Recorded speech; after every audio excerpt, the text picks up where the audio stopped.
Friends, good morning everybody. कहिए कैसे हैं आप। आई होप फ्रेंड्स आप सभी बहुत अच्छे से होंगे, मस्त होंगे, दुरुस्त होंगे। और फ्रेंड्स आज की स्टोरी है एक दोहे के ऊपर, जो कि तुलसीदास जी का एक फेमस दोहा है। आव नहीं आदर नहीं नैनन नहीं स्नेह, तुलसी तहाँ न जाइए कंचन बरसे में। तो फ्रेंड्स इस दोहे के पीछे का अच्छी खासी स्टोरी है, तो वही मैं आज आपके साथ शेयर करने जा रही हूँ। इसमें होता क्या है कि तुलसीदास जी के ऊपर ही ये पूरी स्टोरी है। तो फ्रेंड्स होता क्या है, तुलसीदास जी की नई नई शादी हुई होती है और उनकी पत्नी मायके गई हुई होती हैं। और तुलसीदास जी का बहुत मन होता है अपनी पत्नी से मिलने का। तो वह अपने पत्नी से मिलने जाने का मन बना लेते हैं, लेकिन होता क्या है उसी रात काफ़ी आंधी और तूफान, बारिश ये सब हो जाता है। तो वह क्या करते हैं कि इतने आंधी तूफान का सामना करते हुए अपनी पत्नी से मिलने के लिए चल पड़ते हैं। और काफ़ी आंधी तूफान का और परेशानियों का सामना करते हुए वह नदी तक पहुंच जाते हैं। और अभी नदी को भी पार करना था, तो वह क्या करते हैं, इधर उधर देखते हैं, कोई नाविक वगैरह उन्हें वहाँ पर नहीं दिखाई देता। तो अचानक अंधेरे में उन्हें एक नाव दिखाई देती है, तो वह उसी पर चढ़कर नदी को पार कर लेते हैं। अब नदी पार करने के बाद वह जो है घर तक बड़ी मुश्किल से परेशानी का सामना करते हुए, क्योंकि रास्ते में कीचड़ भरा हुआ था और उस टाइम पर कच्चे रास्ते होते थे, तो वह जो है घर पर पहुंच जाते हैं। अब इतनी रात को वह घर तो चले जाते हैं, लेकिन सोचते हैं कि अब घर के लोग क्या सोचेंगे। तो वह जो उनकी पत्नी ऊपर होती हैं कमरे में और वहाँ पर दिया जला होता है, तो उनको थोड़ी शंका भी होती है कि इन्होंने इतनी रात को दिया क्यों जला के रखा हुआ है। और फ्रेंड्स वो देखते हैं कि इधर उधर कहीं रस्सी दिख जाए, रस्सी मिल जाए तो मैं रस्सी से ही ऊपर चढ़कर चला जाऊँ। तो इतने में उनको एक रस्सी दिखाई देती है, तो वह उसी को पकड़कर चढ़ जाते हैं और देखते क्या है, सामने ही उनकी पत्नी खड़ी हुई होती हैं।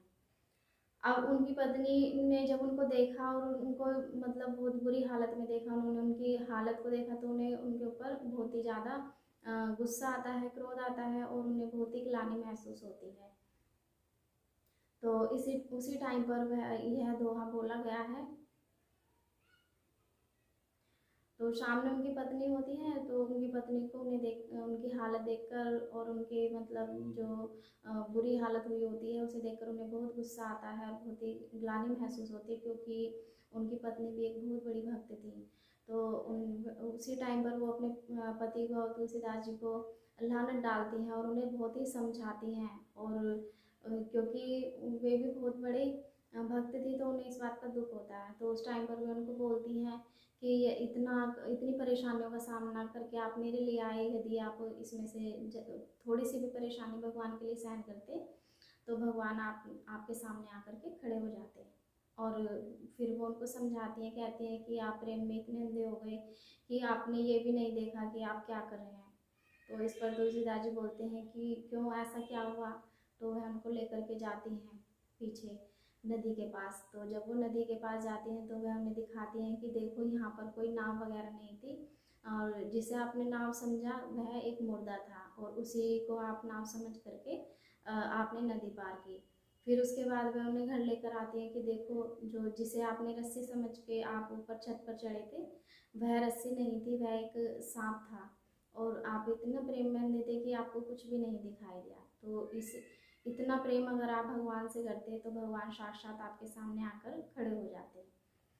तो इस तरह से वह उनकी आंखें भी खोल देती हैं और उनको समझाती भी हैं, लानत भी डालती हैं।